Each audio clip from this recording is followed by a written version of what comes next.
Dear student, as you know, in last video I taught you active and passive voice. In that, I taught you how to change affirmative sentences and negative sentences into passive voice. But today, I'm going to tell you and teach you how to change interrogative sentences into passive voice. Firstly, we have to know what are interrogative sentences, right? Then see, तो हमें ये सीखना है सबसे पहले passive active and passive voice बदलने से पहले हमें जानना है कि आखिरकार इंटरोगेटिव सेंटेंसेस क्या होते हैं। तो ये दो प्रकार के होते हैं इंटरोगेटिव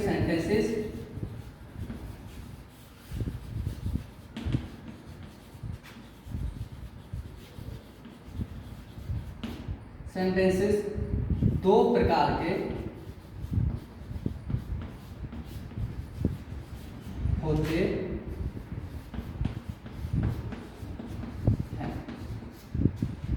एक फर्स्ट टाइप जिन्हें बोलते हैं हम फर्स्ट टाइप, यानी पहले फर्स्ट टाइप यह है वे वाक्य यानी वे सेंटेंस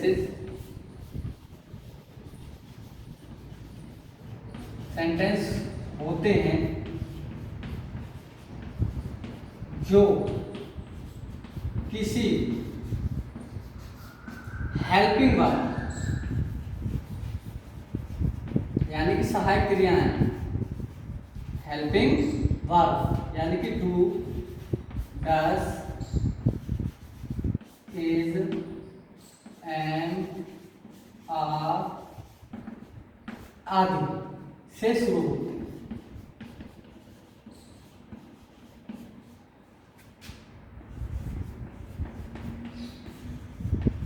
ठीक, फर्स्ट टाइप जैसे have you seen the movie, ठीक है, have you seen the movie, क्या तो हैव क्या हेल्पिंग वर्ब है, तो इसलिए हमारा फर्स्ट टाइप का वाक्य हो जाएगा, राइट। जैसे do you play the match, तो डू से शुरू हो गया इसलिए कैसा टाइप का हो जाएगा, फर्स्ट टाइप का सेंटेंस कहलाएगा, अर्थात इंटरोगेटिव फर्स्ट टाइप कहलाएंगे, ठीक है। एक तो ऐसे वाक्य होते हैं। सेकंड टाइप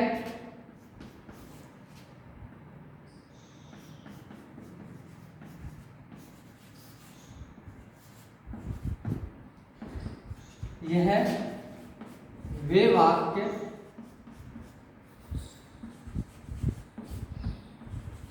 होते हैं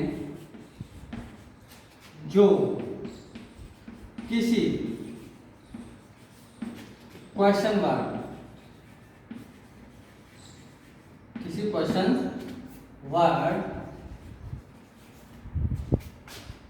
से शुरू होते हैं, यानी कि क्वेश्चन वर्ड होते हैं और उन क्वेश्चन वर्ड से शुरू होते हैं। सेकंड टाइप जैसे हु आर यू, तुम कौन हो, तो हु क्या क्वेश्चन वर्ड है, जैसे व्हाई आर यू या व्हाई आर दे रीडिंग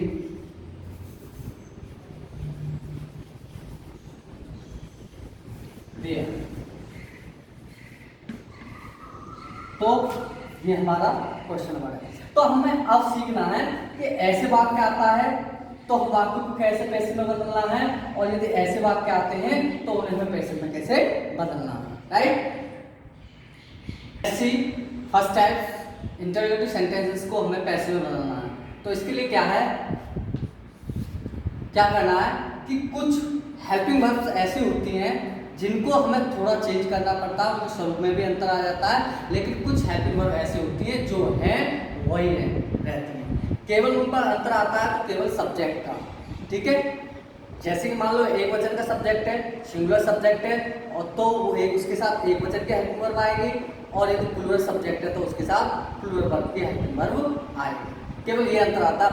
बाकी दो या तीन ऐसे हेल्पिंग वर्ब है जिनमें थोड़ा सा अंतर आता है। लेट्स सी, जैसे डू, डज, डिड, ये है मान लो हेल्पिंग वर्ब। तो do according to subject is am या आर में चेंज हो जाएगी। उसी प्रकार से डज भी इज एम आर, क्योंकि ये प्रभावित होंगी किससे, सब्जेक्ट से। उसी प्रकार से डू डज, डिड आएगा तो ये भी अकॉर्डिंग टू सब्जेक्ट वॉज या वर्ब में चेंज हो जाएगा। बाकी एज इट रहती है। जैसे मान लो हैज है तो सब्जेक्ट के अनुसार ये हो सकता है कि हैव हो जाए, वैसे हैज या हैव रहेगी। उसी प्रकार से हैव है तो हो सकता है ये हैव का हैज हो जाए, कुछ भी हो सकता है एक दूसरे में चेंज। ठीक है, जैसे मान लो विल है, विल की जगह हो सकता है कि शैल हो जाए।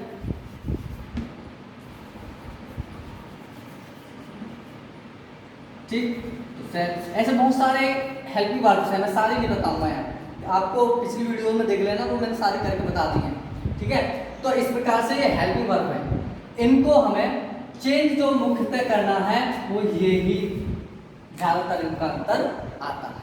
ठीक है, बाकी एज इट रहती है। मैं एग्जाम्पल यही लेता हूँ, जैसे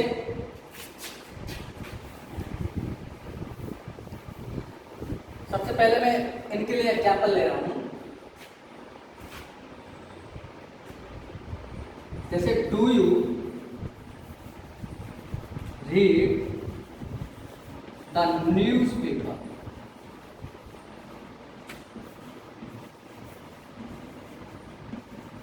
अब ये डू है, इसको बदलना है हमें इज या एम या फिर आर में। तो हमें सबसे पहले ऑब्जेक्ट कैसा है हमारा, सिंगुलर है, तो सीधी सी बात है डू की जगह क्या आ जाएगा, इज। अब ऑब्जेक्ट ले लेंगे द न्यूज़पेपर। ठीक, थर्ड फॉर्म आ जाएगी रेड बाय का प्रयोग कर देंगे और यू का ऑब्जेक्ट बनता है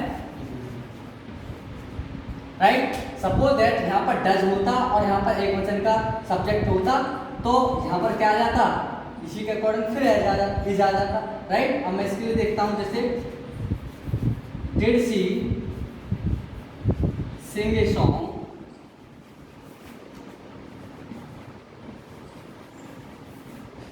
ठीक, तो कैसे बन जाएगा, आज सॉन्ग के अनुसार क्या जाएगा, साइड करिए वॉज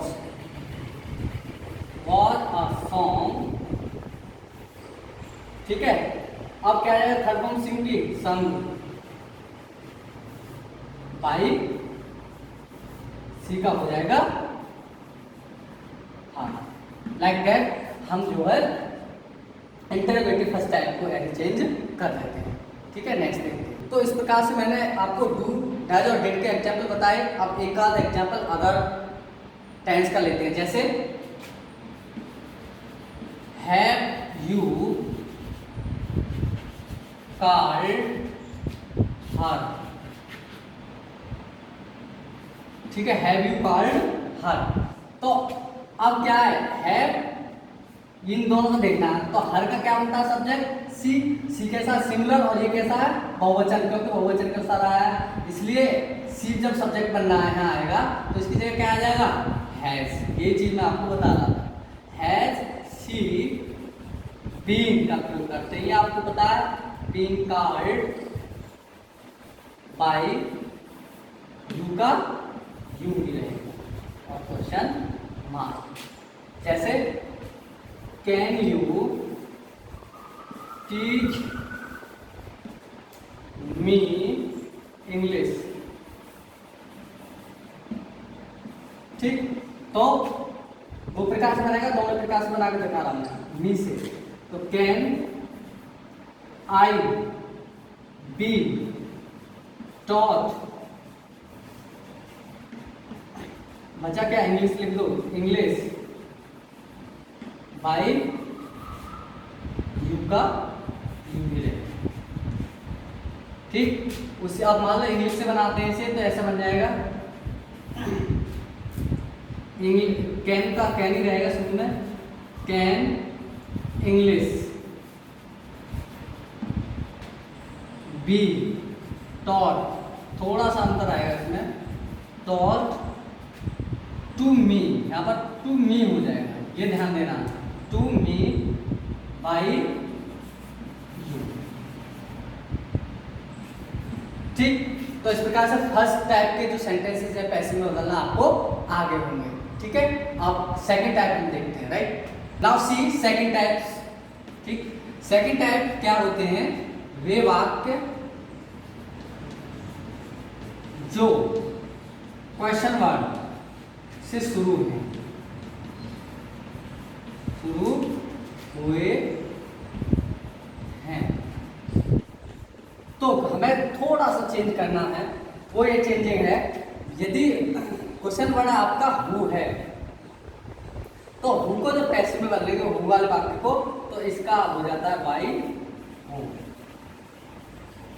ठीक, और अदर जो क्वेश्चन वर्ड होते हैं इसके अलावा एज इट रहेंगे, यानी क्वेश्चन वर्ड का क्वेश्चन वर्ड ही रहेगा, उसमें हमें कोई चेंज नहीं करना है तो केवल इस वाले में हमें चेंज करना है। राइट, तो देखते हैं, जैसे who has broken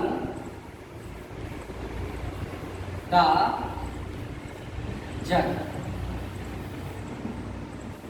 who has broken the जग, तो हु वाला वाक्य है। अब सीधी सी बात है, पैसिव वॉइस में बदलेंगे तो इसको किधर बदल रहे हैं, बाय whom।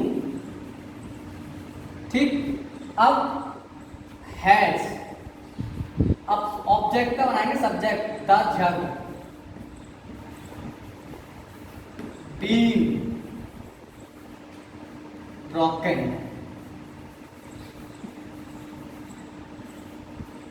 अब इसमें जो बाय लगाते थे बाद में वो नहीं लगाएंगे, क्योंकि हमने यहाँ पर इसको लगा दिया। राइट, समझ में आ गया होगा। दूसरी टाइप देखते हैं, जैसे why did he beat you now. ठीक है, तो वाई का वाई रहेगा, जो वाई का वाई है तो ऑब्जेक्ट है, ऑब्जेक्ट के अनुसार डिड को बदल देंगे। कैसा है, बहुवचन है तो क्या आ जाएगा डिड की जगह वर, यू। थर्ड फॉर्म आ जाएगी बीटेन, नाउ बचा हुआ वर्ड आ जाएगा नाउ बाई, ई का क्या हो जाएगा, क्योंकि ये सब्जेक्ट है, सब्जेक्ट बना दिया हमने ऑब्जेक्ट। राइट, अब एक वर्ड ऐसा होता है जैसे कभी कभी विच होता है, इसमें थोड़ा सा डिफरेंस आ जाता है, इसके साथ कोई प्लस नाउन भी आ जाता है, तो इसमें थोड़ी सी दिक्कत महसूस होती है। मैं आपको यही बता देता हूँ क्या दिक्कत महसूस होती है। वो ये होता है जैसे कि which book do you like. अब इसमें ये दिक्कत पैदा होती है कि इसमें कोई ऑब्जेक्ट नहीं दे रखा, अब कैसे बनाएं, बहुत इजी है बनाना। तो क्या है, हम इसी को एज इट रहने देंगे, तो कैसे लिख देंगे, विच बुक, ठीक है, टू यू है ना, तो क्या आ जाएगा विच बुक आर यू, है ना। तो ये आर इसके अनुसार आना चाहिए लेकिन नहीं आएंगे क्योंकि सिंगुलर है, इसलिए यहां पर आएगा is. Is liked, is liked by you, इसका बना दिया हमने। तो कोई डिफिकल्ट तो नहीं है, बहुत इजी है। इसके अनुसार हमने इज लगाया, आर नहीं आएगा, इसलिए मैंने यहाँ पर पहले ही आपको काट के बता दिया। तो इस प्रकार से हम ऐसे जो सेंटेंसेस होते हैं इंटरोगेटिव सेंटेंस को पैसिव वॉइस में इस प्रकार से बदलते हैं। ठीक है, आई होप आपको समझ में आ गए होंगे और उम्मीद करता हूँ कि आप इसको एक बार पुनः रिपीट करके देख लेंगे यदि समझ में नहीं आता है, और बुक की हेल्प लें, एक्सरसाइज करें तो आपको समझ में ये अच्छे से और आएगा। ओके, उम्मीद करता हूँ आप ऐसा करेंगे। धन्यवाद, थैंक यू वेरी मच।